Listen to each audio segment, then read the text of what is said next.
오늘은 누가복음 강의 96번째 시간으로 예수님의 제자가 되는 조건이라는 이런 제목으로 하나님 말씀 함께 나누겠습니다. 사람이 예수를 믿는 것은 본질적으로 근본적으로 하나님께서 부르셨기 때문에 그렇습니다. 그러나 거기에 응답하는 인간의 입장에서 보면 하나님은 우리를 부르셨는데 우리 편에서 하나님께 나아갈 때는 복음서에 기록된 것처럼 기적을 보고 호기심 때문에 또 오병이의 기적을 보고 필요를 채워주실 분으로 예수님에 대해서 또 예수님께서 왕국을 세우면 한 자리를 차지하고 싶은 마음일 수도 있습니다. 그러니까 신앙의 출발이 거의가 다 자기 욕망의 충족을 위한 것이죠. 이게 출발이에요, 우리 모두 다고요. 그러나 예수님께서는 우리의 신앙이 자기 중심이 아니라 하나님 중심으로 바뀌면서 왜 어떻게 하나님 우리를 부르셨는가 알기를 원하십니다. 한 걸음 더 나아가서 예수님의 제자로서의 삶이 되기를 원하시는 거죠.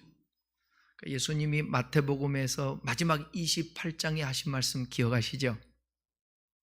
너희는 모든 족속으로 제자를 삼아 아버지와 아들과 성령의 이름으로 세례를 주고 내가 너희에게 분부한 모든 것들을 가르쳐 지키게 하라. 세상 끝날까지 너희와 항상 함께 있겠다. 이렇게 말씀하셨습니다. 그러니까 제자된 삶, 우리가 제자된 삶을 예수님이 원하시는 거죠.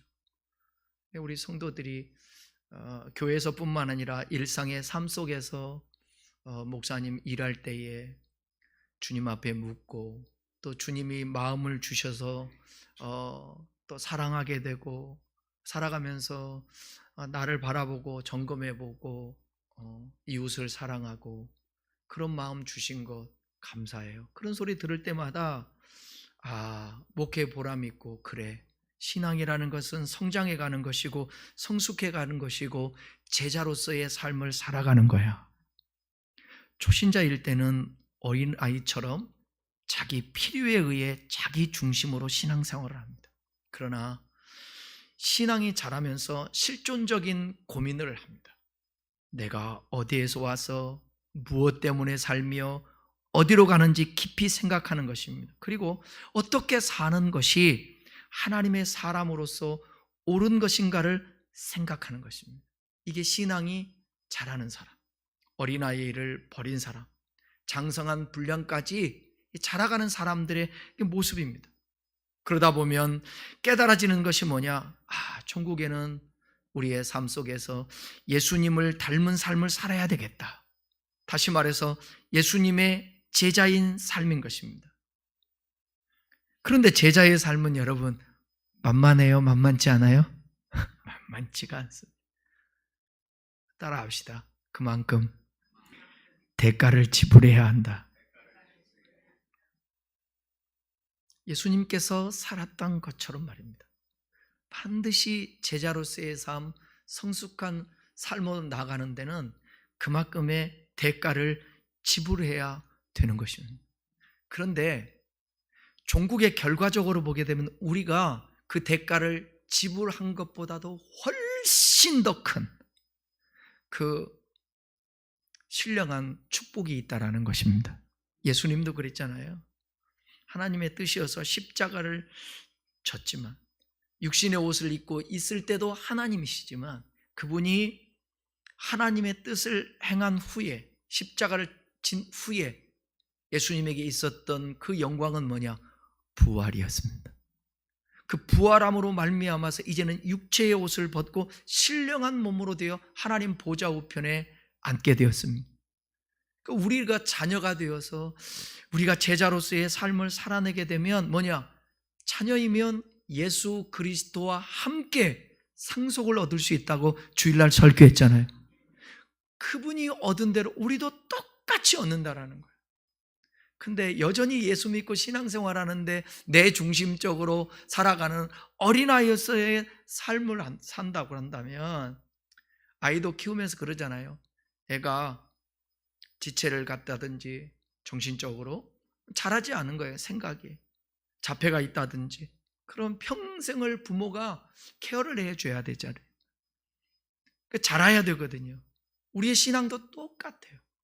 날마다 하나님 앞에 달라하고 하나님이 뒤치다꺼려줘, 그게 아니라 하나님의 그 은혜에 대한 이제는 보답하면서 주께서 원하시는 삶을 살아내야 되는 거예요. 그러다 보면 대가를 지불해야 될 때가 참 많이 있어요. 근데 그 대가의 지불은 헛된 것이 아니라 하나님이 고스란히 우리들에게 보상으로 주는 것을 믿습니다. 제자의 삶이 제3자가 보고 밖에서 보면 힘들고 어떻게 저렇게 살아 그렇지만, 실질적으로 제자의 삶은요, 거기에 기쁨이 있습니다. 감격이 있습니다. 성경에는 주는 자가 복이 있다고 그랬어요? 받는 자가 복이 있다고 그랬어요? 그죠? 그러더라고요. 주는 자가 복이 있는 거예요. 주는 자가. 여러분 살아가면서 주면 없어지잖아. 주면 내게서 사라지고 내게 적어지는데 희한하게 거기에 기쁨이 있는 거예요. 제자로서의 삶도 마찬가지예요. 어떻게 그렇게 사냐고. 어떻게 그렇게 답답하게 그렇게 말씀대로 살아가냐고. 좀 즐기면서 세상적으로도 좀 살고 그러라고. 근데 주님 말씀 안에서 사는 것이 훨씬 더 평안하고 훨씬 더 복이 있다는 거예요. 오늘 본문에서 예수님께서는 그러면 제자가 어떻게 제자가 될 수 있을까? 그 제자가 되는 조건에 대해서 말씀하고 있는데, 성경 읽어가면서 한번 살펴봐요. 자, 14장 25절, 누가복음 14장 25절 한번 먼저 읽어볼게요.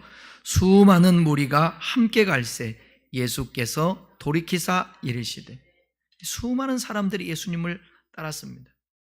예수님께서 예루살렘을 향해 가시는 길을 많은 사람들이 동행을 했어요.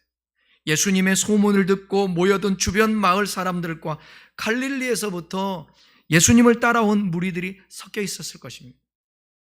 그들 중에는 예수님의 제자가 되기 위해 진지하게 고민하고 있는 사람들이 있었을 거예요. 왜냐하면 예수님이 점점점 유명해지고요, 유대 사회에 영향력을 미치려고 했기 때문에 그렇습니다.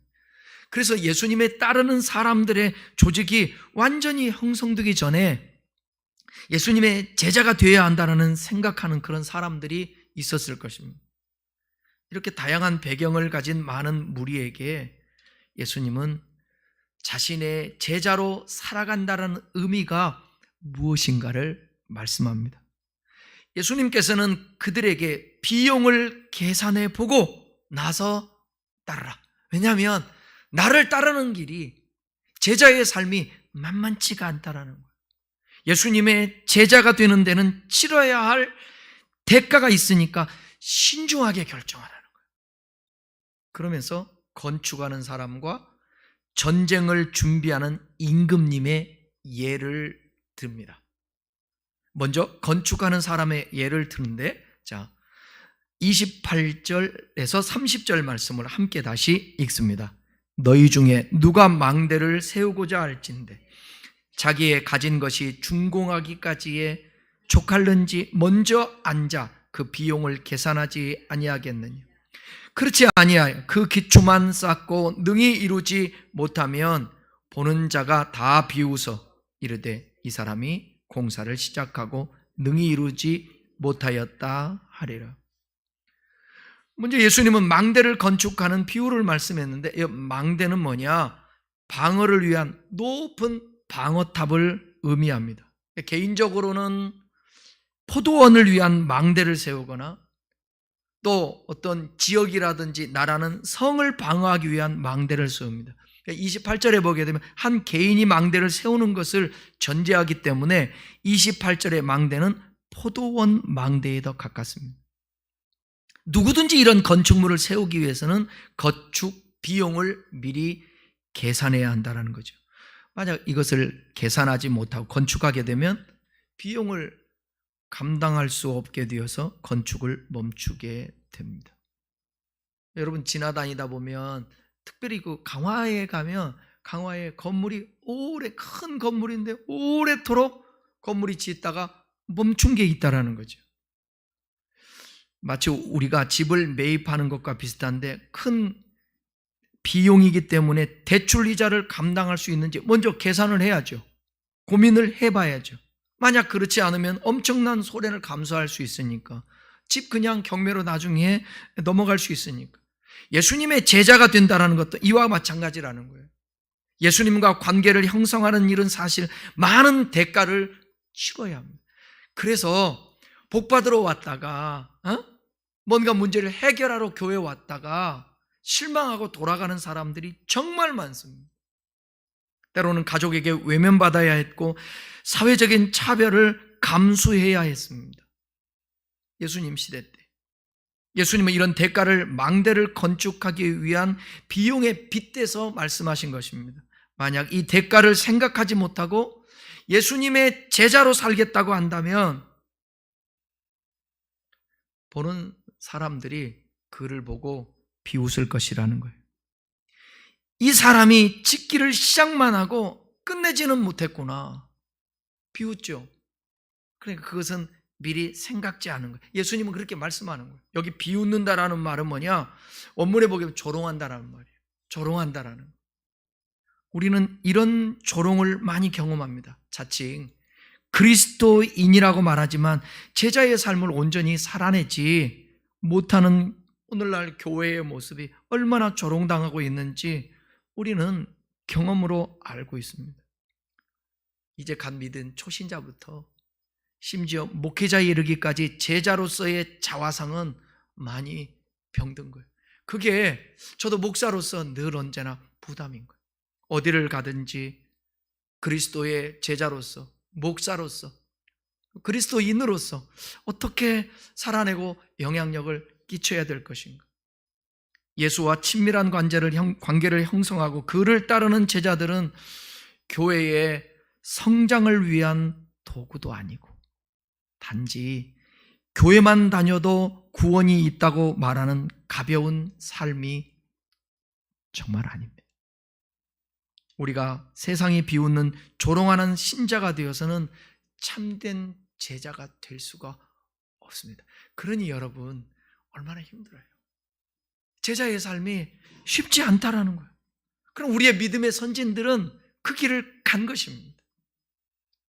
저는 이번 유럽 탐방 과정 속에서도 하나님 앞에 계속 호텔에서도 기도하고 차를 타도 기도하고 걸어가면서도 기도하고 그런 어떤 마음에 거룩한 부담을 주더라고요. 우리 함께 온 이 무리들이 공동체 우리 원우들이랑 지도하는 교수랑 다 아무 일 없이 잘 무사히 또 돌아가야 되는데 날씨도 춥고 뭐 그러니까 다들 또 힘든 모습들이 보이니까 그런 거룩한 부담의 마음을 주셔서 계속 기도하고 내가 도울 수 있는 것들은 도우고 내가 준비하고 가지고 갔던 것들을 나누고 그런 어떤 마음 주신 것이 되돌아와서 이렇게 보니까 참 감사하다.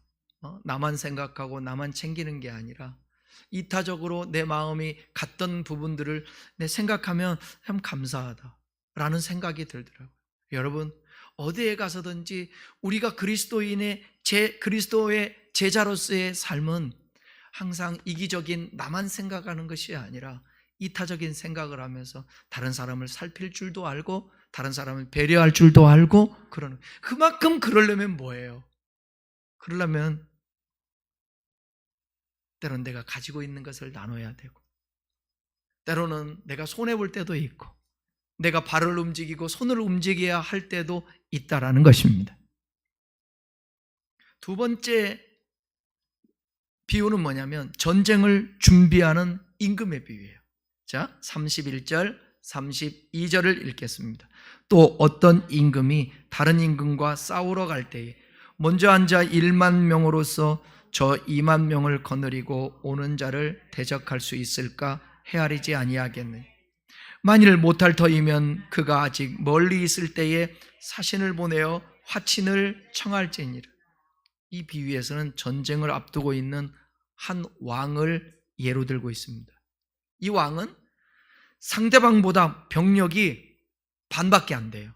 반밖에. 그러니까 매우 불리한 여건을 안고 있습니다. 이것은 우리 그리스도인의 군사로서 그리스도를 따르기 위하여 나갈 때 그들이 대적해야 할 적들이 무수히 많으므로 매우 힘든 상황이 닥칠 것임을 상징하고 있습니다. 그러나 성경의 전쟁은 누구에게 속했다고요? 여호와 하나님께 속해. 하나가 천을 쫓고 둘이 만을 쫓는다. 그러니까 숫자의 개념은 어쩌면 하나님에게 있어서는 아무것도 아니에요. 우리가 하나님의 도우심과 함께 하심이 있다면 우리가 비록 초라하고 아는 것이 없고 부족하고 그런다 할지라도 다윗과 같은 역사가 일어나는 거예요. 어떤 역사? 그 골리앗 앞에서 물맷돌, 아무 힘없는 물맷돌이 그를 이기게 하는 거죠. 우리에게 필요한 건 뭐냐? 열악한 환경과 부족한 현실 속에서 믿음을 갖고 각오를 다지고 주님과 함께 한다는 생각을 하면 그 길 제자의 삶을 갈 수 있다는 것입니다. 만약 전쟁에 임한 왕이 이러한 적의 현황을 파악했다면 이 왕은 적과 싸우기 전에 먼저 싸워야 할지 말아야 될지 판단하기도 합니다. 여기 원문에서 헤아리지라는 이 단어는 동사로 되어 있는데 깊이 생각하다, 의논하다 그런 뜻을 갖고 있어요. 전쟁에 임하기 전에 깊이 생각하고 신하들과 의논하는 것. 그러니까 여러분, 이 제자로서의 삶을 결단하는 이 삶이 우리 모두가 해야 되지만 특별히 목회자 같은 경우 보면 처음에 감정적으로 그냥 무작정 주를 위해 살겠다고 좋으니까 믿습니다 하고 결단 딱 했는데 벌써 부딪히는 게 뭐냐? 물질. 부딪히는 게 뭐냐? 나의 인격. 참아야 되고 뭐 이런 대단히 많은 어떤 지불해야 될 것들이 대가들을 지불해야 될 것들이 많은 거예요. 그러니까 생각하고 우리 주님이 그 말씀을 하시는 거예요. 본문의 예수님의 제자란 그리스도의 군사로서 앞으로 많은 적들과 싸워야 하는 어려운 상황이 기다리고 있는 자로서 이런 상황에 처할 경우 패배하지 않기 위해서 어떻게 하실까? 어떻게 해야 될 것이니? 심사숙고한 후 영적 전쟁에 임하라. 아직 이러한 싸움이 시작되기 이전에 예수님의 제자로 헌신해서 이러한 전쟁을 할 것인지 아니면 포기할 것인지 생각해 보라는 거예요. 근데 잘 들어보세요. 이 예수님께서 이 비유를 주시는 의도와 목적은 뭐냐? 무리들이 자신을 떠나가도록 제자 삶을 너희들 살지 마. 못 살 거야. 잘 생각하고 따라와. 못하니까 안 올 사람들 마라. 그런 것이 아니죠. 오히려 강한 도전 정신과 분명하고 확고한 제자도를 가지고 이 어려운 길이니까 결심하고 나를 의지하고 따라오라는 거예요. 따라오라. 그러니까 뭐냐면 우리 앞서가신 선구자이신 그 예수님을 따라가는데 마음가짐이 어때야 되느냐? 어린 아이에게 있어서 부모는 전능자입니다. 그러잖아요. 어렸을 때 부모는 전능자예요. 아무리 부족하게 느껴져도 전능자예요. 이와 마찬가지로 사실 예수님은 전능자니까 주님의 제자로서 따라가려면 우리가 예수님이 우리를 책임져 주시고 악한 것들이 우리의 엄습해 오면 물질러 줄 것을 믿고, 우리 목사님 중에 우리 안수 집사님은 알 텐데 온누리교회 목사님 김기용 목사님이 담도암으로 지금 그 병원에서 수술을 받고 입원 가운데 있는데 그분이 그 카톡에다가도 이렇게 썼더라고요. 자기 카톡에 1,000명의 제자를 세우기 전에는 내 생명을 하나님이 걷어가지 않을 거라고. 뭐 그런 고백을 이렇게 하는데, 우리의 삶에 때로는 육신의 병이 올 수 있고 환경의 어려움이 올 수도 있고 정신적인 어떤 병과 고통이 올 수도 있지만, 그렇지만 사명이 있고 하나님이 그 우리를 붙들어 주시고 동행해 주시면서 하나님의 뜻을 이루기 위해서는 우리의 생명을 주관해 준다는, 우리의 필요한 물질들도 하나님이 공급해 주신다라는 거예요. 이게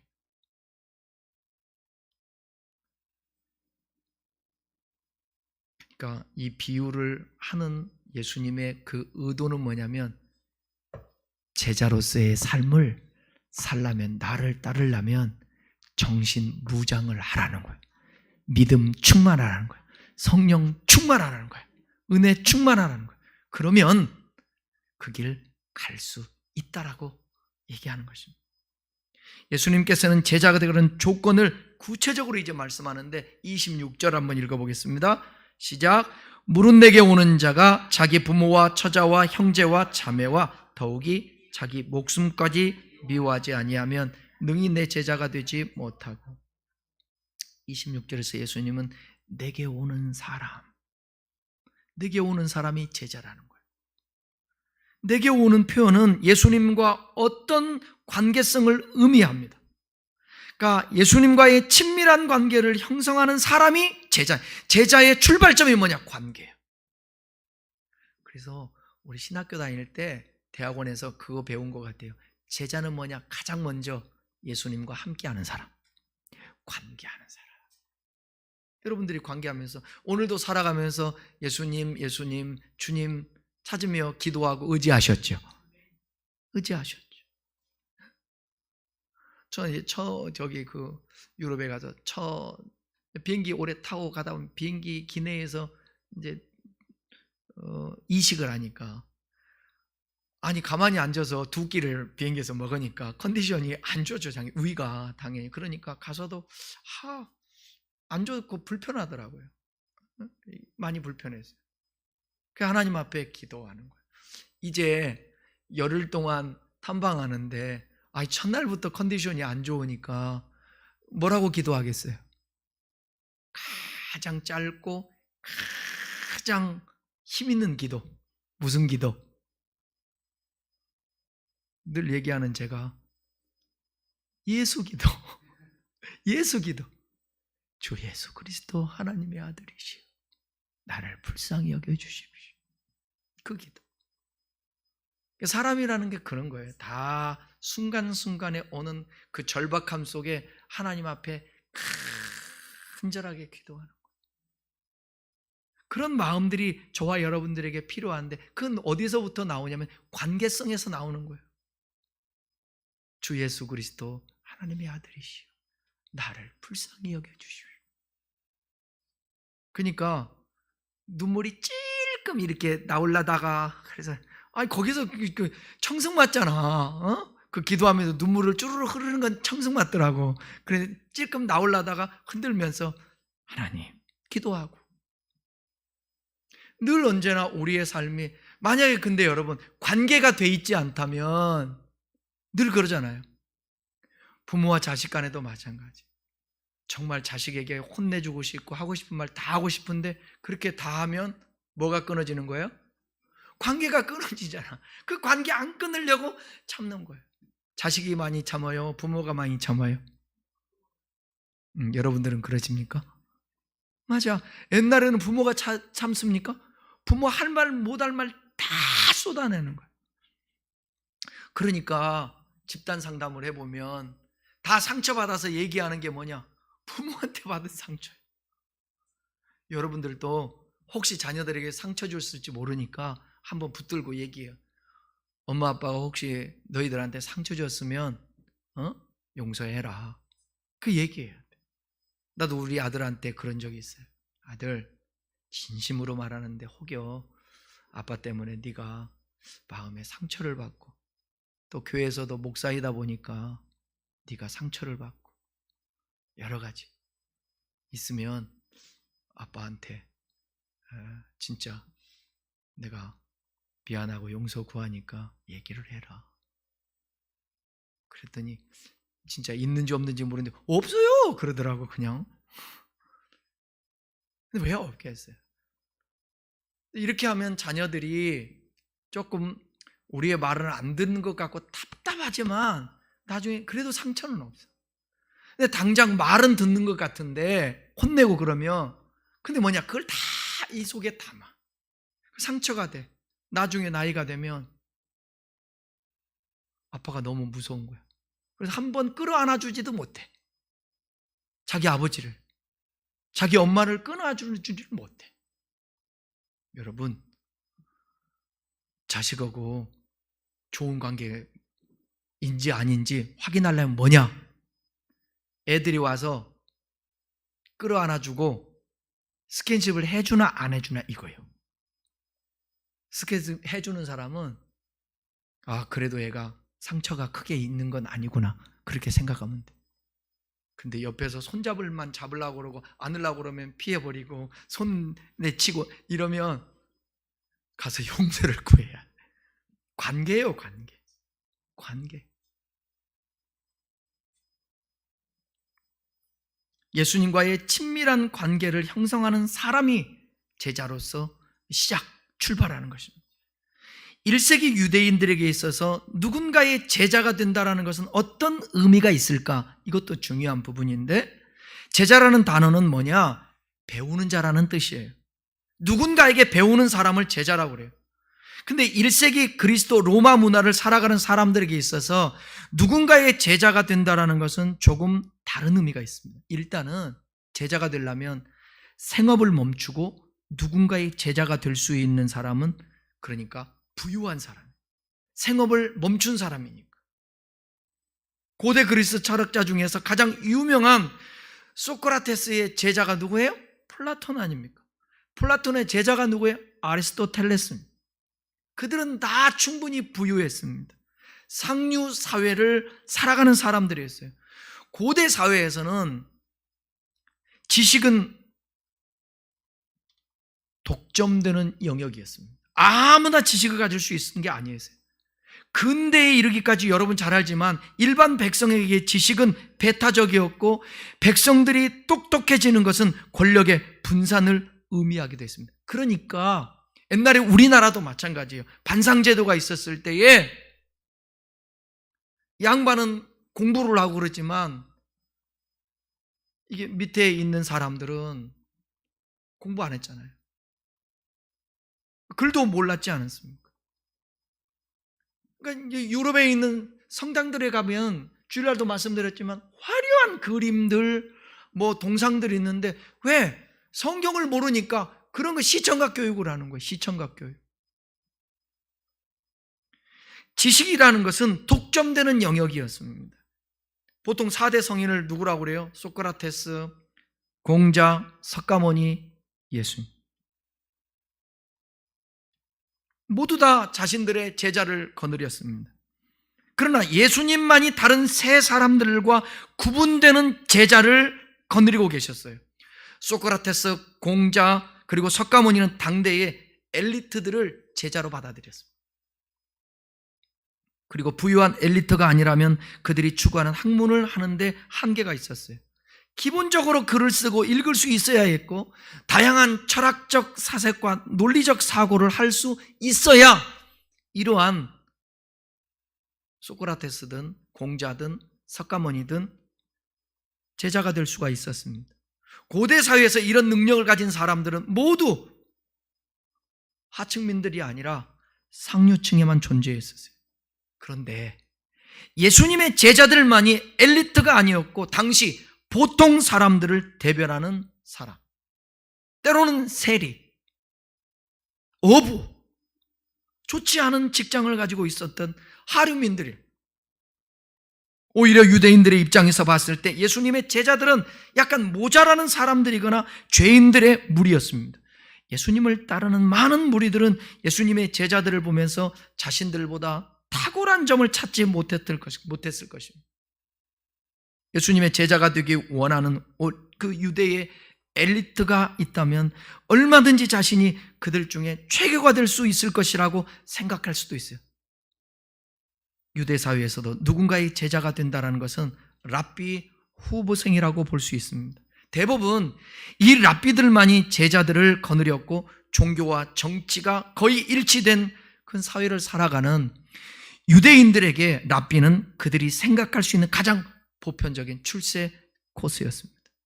예수님의 제자들과 예수님의 제자가 되기로 꿈꾸는 사람들은 예수님이 점점 유명해지면서 예수를 따르는 사람들이 어떤 학파를 형성할 것이라고 봤습니다.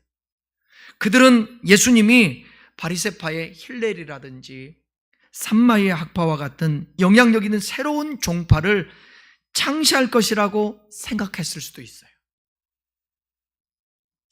1세기 유대 사회를 살아가는 사람들에게 누군가의 제자가 된다는 것은 이런 의미였습니다. 그런데 예수님께서는 제자의 의미를 완전히 바꿔버렸어요. 전복시켰어요. 그리고 제자가 되는 조건을 듣는 사람들이 이해하기가 힘든 거예요. 26절에 예수님의 제자가 되기 위한 조건이 뭐냐? 내게 오는 자, 내게로 오는 자. 그리고 예수님께 가기 위해서는 가족들과 심지어 자기 목숨조차 미워해야 한다고 그렇게 말하고 있어요. 그러니까 다른 성인들의 제자와는 확연하게 다른 거죠. 불과 얼마 전에도 이웃사랑을 말씀하셨던 그 예수님께서 제자가 되기 위한 조건으로서 뭐라고 말하느냐? 가족을 미워해야 한다고 말씀은 모순적인 것 같지 않아요? 사랑하라 해놓고 미워하라. 누구보다 사랑을 강조하신 예수님께서 가족을 미워해야 제자가 될 수 있다고 말씀하신 그 이유가 무엇일까? 그러니까 성경을 보면서도 이런 질문을 여러분들이 해야 돼요. 왜 어디서는 사랑하라고 그랬는데 왜 또 미워하라고 그러는가? 예수께서는 이후에 예수를 따르는 자들의 상황을 반영하셨기에 이렇게 말씀하신 것입니다.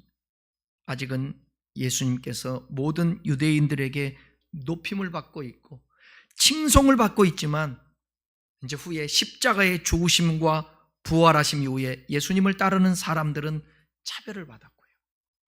어려움을 겪었습니다. 실제로 그랬으니까. 그것을 미리 예수님은 다 아시고 제자들에게 그렇게 말씀하는 거예요. 예수를 메시아로 믿고 따르는 사람들은 관계에 어려움을 겪었습니다. 그 중에 가장 큰 어려움이 뭐냐? 가족으로부터 끊어짐을 경험하는 거예요. 요즘은 그렇지 않습니다. 우리 종교의 자유가 있으니까 그렇지 않은데 옛날에 교회 다니고 예수 믿을 때만 해도 얼마나 힘들어요. 그걸 이겨내야 되거든요. 근데 들으신 분도 있지만 우리 어머니가 결혼하고 좀 있다 너무 고생한 힘들고 어렵고 삶에 지치니까 그러니까 교회 갔는데 교회 가서 은혜를 듬뿍 받고 위로가 되고 힘이 되었는데 그런데 아버지가 교회 나간다고 여러분 예배당에 들어가서 머리채 끌고 나갈 때에 그거 얼마나 창피했겠어요. 그들이 우리 어머님이 교회를 나갔을까 안 나갔을까? 안 나갔지. 그 이겨내야 되는데 못 이겨내는 거예요. 안 나갔지. 그러니까 얼마나 환난. 그래도 하나님이 긍휼히 여겨서 이 성목사를 하나님이 택하시고 또 다시 교회 회복하게 만들고 신앙생활하게 만들고 권사 임직하고 그렇게 해서 주님 앞에 가셨는데 그러니까 참 이게 쉬운 게 아닌 거예요. 가족이 왼수일 때가 많아요. 다른 사람이 뭔 핍박을 가장 먼저 왼수가 어디가 있다? 집안에 있다 말하잖아요. 그 핍박이 있다라는 것입니다. 1세기 그리스도인들은 자기의 가족들로부터 버림받기도 했어요. 모든 가족이 예수를 믿지 않는다면 그리스도인은 가족들로부터 때로는 외면을 받았어요. 우리 옛날 신앙생활처럼. 대부분의 그리스도인들은 그리스도인이 되기 위해서 자신의 가족과 예수님 중에서 선택해야 하는 과정을 거쳤습니다.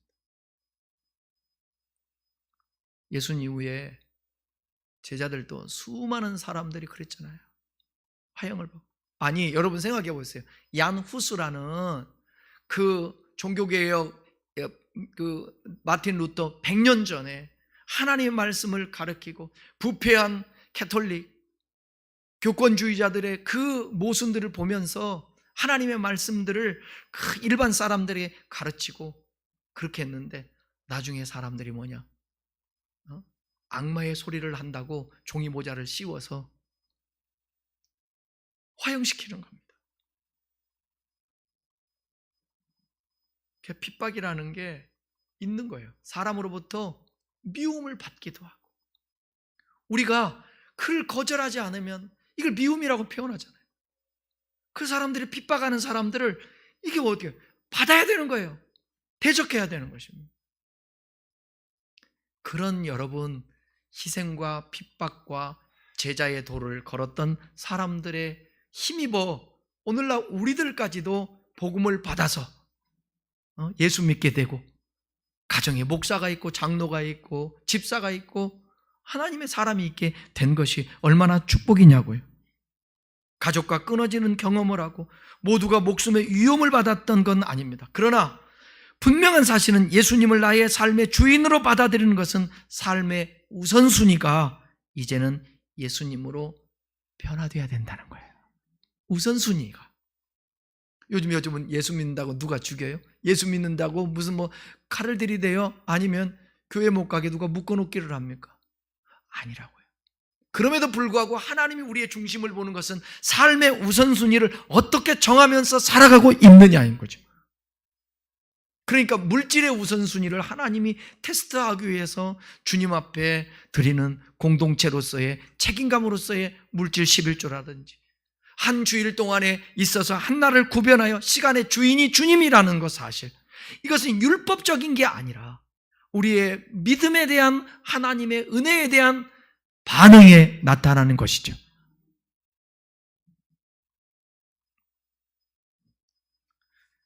예수님의 제자가 되는 시작은 삶의 우선순위가 변하는 것입니다. 그리고 이는 현실적인 조언이기도 합니다. 예수님의 제자라고 말하지만 예수님보다 다른 무엇인가에 더 우선순위를 둔다거나 아니면 다른 무엇인가를 더 의존한다면 그 제자로서의 온전히 살아갈 수가 없는 것이죠. 이게 제자, 예수님의 제자, 십자가에 예수님이 죽기 전에의 제자들의 모습이에요. 제자들의 모습. 그런데 예수님이 부활 승천하시고 성령 보내주시고 그 말씀을 다시 회상하고 깨닫고 성령 충만함 받은 이후에는 삶의 우선순위가 곧바로 바뀌어요. 베드로와 요한이요? 베드로와 요한인가요? 성령 충만 받고 나서 제일 먼저 행했던 게 뭐예요? 오순절 마가다락방에 성령 받고 난 다음에 어딜 갔어요? 기도하러 성전에 가잖아요. 근데 성전 가다가 누구를 만나요? 안진뱅이 만나잖아요. 전에는 보면 벌벌벌 떨었는데 딱 이 안에 주님이 충만해 오고 성령 충만하니까 금과 은은 내게 없거니와 내게 있는 것으로 내게 줘. 내게 있는 게 뭐예요? 성령과 예수님과 하나님 능력, 그게 있는 거예요. 주노니 일어나 걸어라. 그냥 일어나 걸었죠. 네? 우선순위가 바뀐 거예요. 무엇을 향하느냐? 가정을 향하는 게 아니라 어디를 향했다고요? 성전을 향했다. 오늘 저와 여러분들 그 얘기하는 게 아니에요. 회사 끝나고 나서 나는 예배당 가서 기도하고 가야 돼. 그러지 마. 집에도 있어. 계시오 주님. 그런 뜻이 아니라 우리의 마음의 중심에 삶의 우선순위인 거예요. 어쩔 때 비상시에 내가 아무리 피곤해도 예배하러 가야지, 기도하러 가야지. 그때는 기도를 해야 되잖아요. 그렇잖아요. 피곤해도. 그런 삶의 우선순위를 말씀하고 있는 것입니다. 예수님께서 말씀하신 제자의 기준에 합당하지 않는 자가 아무리 스스로 예수를 믿는다고 할지라도 하나님 앞에서 어찌 제자로 인정될 수 있겠습니까? 27절을 통해서 예수님은 제자로서의 목적지를 말씀하십니다. 27절입니다. 시작. 누구든지 자기 십자가를 지고 나를 따르지 않는 자도 능히 내 제자가 되지 못하리라. 수없이 예수님께서 하신 말씀. 예수님이 이제 다른 표현으로 제자의 삶을 이야기합니다. 27절에서 제자는 예수님을 따라가는 사람이다. 그러나 그냥 따라갈 수 없습니다. 어떻게? 자신의 십자가를 지고 예수를 따라야 되는 거예요. 이 말씀을 본문 속의 제자들은 절대 이해할 수가 없었을 것입니다. 왜냐하면 그들은 현재 환영받고 있기 때문에 많은 사람들이 예수를 따르고 있고 어떻게든 예수와 좋은 관계를 맺기 원합니다. 심지어 바리새파의 지도자들도 예수님을 자신의 집으로 초대해서 같이 식사를 먹습니다. 그러나 결국 예수님을 따르는 일은 고통을 수반할 것입니다. 예수를 따라 동행하는 삶은 언제나 좋을 수 없었습니다. 여러분 어디에 가서도 그러잖아요. 우리 모든 사람이기 때문에 좋은 자리에 앉기를 원하고, 그죠? 대우받기를 원하고, 섬기기보다는 섬김받기를 원하고, 칭찬받기를 원하고, 항상 우대받기를 원하지 않습니까? 근데 그것들을 때로는 거부할 줄 알아야 되고, 그래 되는 거예요. 교회라는 공동체도 그렇지 않아요? 서로 간에 섬겨주려고 그러고, 목사도 성도를 섬겨주려고 하고, 그러면 이렇게 말하는 거예요. 당연하지. 성경에 보니까 예수님도 섬김을 받으러 온 것이 아니라 섬기러 왔다고 그랬는데 목사님들이 섬겨야지. 성도도 마찬가지. 목사를 섬기면 목사도 당연한 거지. 성도가 섬기는 거. 아니, 그게 아니라 모든 공동체 안에서 서로를 존중하고 서로를 섬겨주고 서로를 받들어주고, 명령이 아니라 함께 존중하면서. 요즘 군대가 그런다며요? 나는 그거 뭐 좋다고 봐. 좋다고 봐. 뭐냐? 김병장이 이상병에게, 이상병 저거 좀 주워다 줄 수 있어요? 이렇게. 야, 저거 주워와. 이거 못한다며. 명령 안 된대. 그래도 문제가 있긴 있겠죠. 그만큼 의식들이 올라와. 스스로 알아서 해야지. 스스로 알아서. 근데 예수님의 참된 제자들의 공동체를 이루면 그렇게 되는 거예요.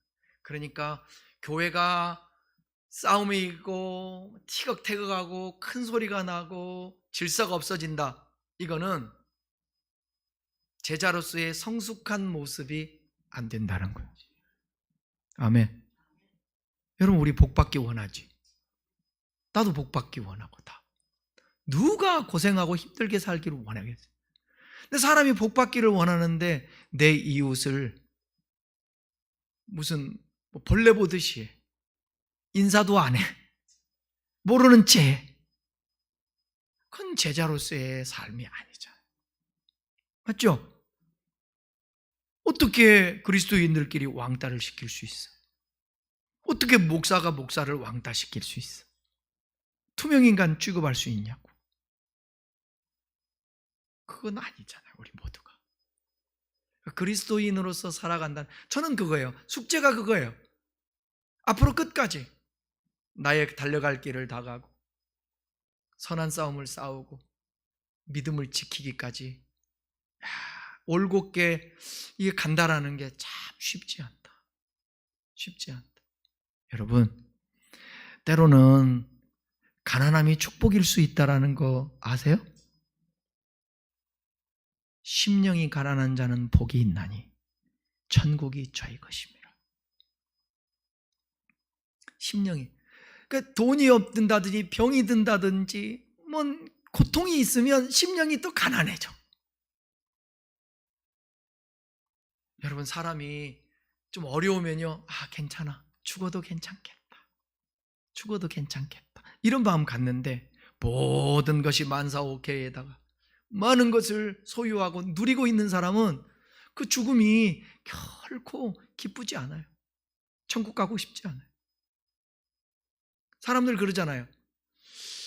날빛보다 더 밝은 천국 보아라 즐거운 우리 집, 주가 맡긴 모든 역사 힘을 다해 마치고 황무지가 장미꽃같이 그렇게 신나게 박수치면서 찬송하고 막 춤을 추어서 하는데 병 딱 들면 힘 빠져갖고 그게 우리라고. 그건 제가 부정하는 거 아니에요. 그런데 그런 마음이 온다 할지라도 진짜 황무지가 장미꽃같이 잠시 세상에 내가 살면서 그런 천국 찬송을 부른다고 한다면, 기쁘게 불렀다고 한다면 우리가 때로는 죽음도 수용할 줄 알고 받아들일 줄 알아야 된다는, 이게 믿음이라는 거예요. 여러분 죽는 날 옵니다. 안 올 사람이 있으면 손 들어봐. 안 올지도 모르니까 난 손 들어야지. 주님이 재림하시면 안 죽어. 그런데 그렇게 우리에게, 그건 아무도 모르지 않습니까? 언젠가 주님을 맞이할 때, 그때 와, 숨이 꼴딱꼴딱 넘어갈 때에도 밝은 얼굴 가지고, 밝은 얼굴 가지고 저 높은 곳을 향하여 날마다 나아갑니다. 이렇게 찬송을 하면서 밝은 모습으로 그곳을 사모하면서 간다면 얼마나 좋아요. 그러니까 이 훈련을 해야 되는 거예요. 저 여러분들이 찬송 부르면서도 해야 되고, 어느 날 그래, 장례식장에 가서도 그래, 내가 영정사진이 저게 나일 수도 있고, 가족들 중에 부모님 돌아가시는 염할 때에 저 자리가 내 자리일 수도 있겠지라는 생각을 하면서 준비하며 사는 것입니다. 필요해요. 예수를 따른다라는 것은 어쩌면 우리들에게는 예수님의 삶과 성품을 닮아가는 것을 의미하기도 합니다. 자기의 십자가를 지고 가는 사람들, 이런 사람들은 이 삶과 성품이 예수님을 닮아갈 수밖에 없어요. 영성이라는 것은 잡아뜨리는 게 영성이 아닙니다. 뭐 능력이 있어서 슉슉거리고 카리스마가 그 영성이라고 다 말할 수 없어요. 진정한 성경이 말하고 우리 주님이 말하는 영성은 뭐냐? 하나님을 추구하며 그분을 닮아가는 거예요. 예수님의 성품이에요. 우리 실질적으로 아내가 주여 받고 싶은데 긍휼히 여겨지는, 남편이 참 미운데 긍휼히 여겨지는 거예요. 내 친구가, 주변의 사람들이 한숨이 나오는데 긍휼히 여겨지는 마음, 예수님의 성품. 왜? 예수님이 우리를 그렇게 대해줬기 때문에 우리도 그래야 돼. 이게 제자의 삶이라는 것입니다. 그러니까 예수님의 말씀을 종합한다면 예수의 제자가 된다라는 것은 삶의 우선순위가 변하고요, 예수님께서 하신 일과 그의 가르침에 온전히 반응하면서 예수님의 특성, 예수님의 성품, 예수님의 삶을 따라가는 거예요. 이게 제자인 거예요. 33절 다시 한번 읽어보겠습니다. 33절, 이와 같이 너희 중에 누구든지 자기의 모든 소유를 버리지 아니하면 능히 내 제자가 되지 못하리라. 26절과 27절에 제시되고 있는 예수님의 제자가 될 자격의 각오와 자세에 관련해서 33절은 예수님의 제자가 된다는 것은 자기의 모든 소유를 버리지 않으면 안 된다는 거예요. 그러니까 이 말은 뭐예요? 여러분 다 집 팔고 뭐 다 팔으라는 얘기가 아니라 뭐냐면 나의 모든 소유가 하나님이시라는 거예요. 그 소유의식을 갖고 살으라는 거예요. 마지막 경고입니다. 34절, 35절. 소금이 좋은 것이나 소금도 만일 그 맛을 잃으면 무엇으로 짜게 하리? 땅에도 거름에도 쓸데없어 버리느니라. 들을 귀가 있는 자들은 들을지니라 하시니라. 좀 시간이 갔지만 이 부분은 설명해 좀 드려야 될 것 같아요. 여러분, 만일은 소금이 존재할 수 있습니까? 지금까지 여러분들이 만일은 소금 보셨어요? 소금 먹어봤는데 안 짜던가요? 저도 한 번도 못 봤어요. 안 짠 소금. 그렇기 때문에 우리는 이 말씀을 이해를 잘 안 갈 수도 있는데, 당시의 유대인들은요, 사해에서 소금을 구했습니다. 사해는 이게 해수면이 완전히 낮아요. 물이 흐르지 않습니다. 고여 있습니다. 그래서 거기 짜요. 사해 주변에 있는 소금, 그 소금 암석, 돌로 되어 있는 그 소금을 채취합니다. 그래서 물에 희석시키고 순수한 소금을 거기서 구해냅니다. 암석 가지고. 당시 유대인들은 병충해를 방지한다든지 땅을 채소가 잘 자랄 수 있는 형질로 바꾸기 위해서 이 소금 암석을 이용하기도 했습니다. 적절한 소금은 땅을 기름지게 하고 이 병충해도 억제해 주기 때문에. 그리고 물에 소금이 다 빠져나간 암석 있잖아요. 아무 쓸모가 없기 때문에 버렸다라는 거죠. 이해하겠죠? 우리의 소금과 그 당시의 소금, 암석 다르죠? 예수님께서 말씀하신 만일은 소금은 이 소금기가 다 빠져나간 소금을 의미합니다. 우선순위가 예수가 아닌 거짓 제자들은 이와 같다라는 거죠. 아무 맛도 없는, 이미 소금기가 염분이 빠져버린 암석과 같다라는 것입니다. 하나님께도 세상에도 쓸모없는 사람이 되고 맞다는 것. 만일은 소금처럼 무늬만, 직분만 목사, 장로, 권사, 집사가 아니라 맛을 내는 그리스도인이 예수님께서 원하는 제자인 것입니다. 귀 있으면 들으라고 말하잖아요. 결론입니다. 여러분, 우리는 예수님의 제자로서의 삶을 살아가야 합니다. 예수님을 따르는 것은 분명히 비용이 드는 일이지만 사실 예수님께서는 그 이상의 것들을 약속하셨습니다. 우리에게 제자로서의 삶을 살면 핍박도 있고 힘든 일도 대가를 지불하지만 영원한 생명과 우리에게 풍성한 삶을 약속하셨습니다. 솔직히 말해서 우리가 어떤 비용을 지불하든 나중은 서론에서 말씀드린 것처럼 전혀 손해보는 선택이 아닙니다. 예수님께서도 당신의 생명을 비용으로 지불했습니다. 그리고 인류가 살아나고 생명을 공급하고 하나님 보좌 우편에 갔듯이 저와 여러분들 이제는 제자로서의 삶을 통하여서 누군가가 한 명이라도 누군가가 예수의 영향을 끼쳐 그 사람이 복음을 받아들이고 예수 믿는데 일조를 하면서 우리가 남은 생애를 살 수 있는 저와 여러분이 되면 좋겠어요. 누군가가 여러분을 붙들고 나 당신이 믿는 예수 믿고 싶은데 어떻게 하면 좋아요? 이렇게 하면 얼마나 좋겠어요. 그게 제자로서의 삶입니다. 이 삶을 저와 여러분이 살아낼 수 있기를 주님의 이름으로 축원합니다. 함께 우리 기도하겠습니다.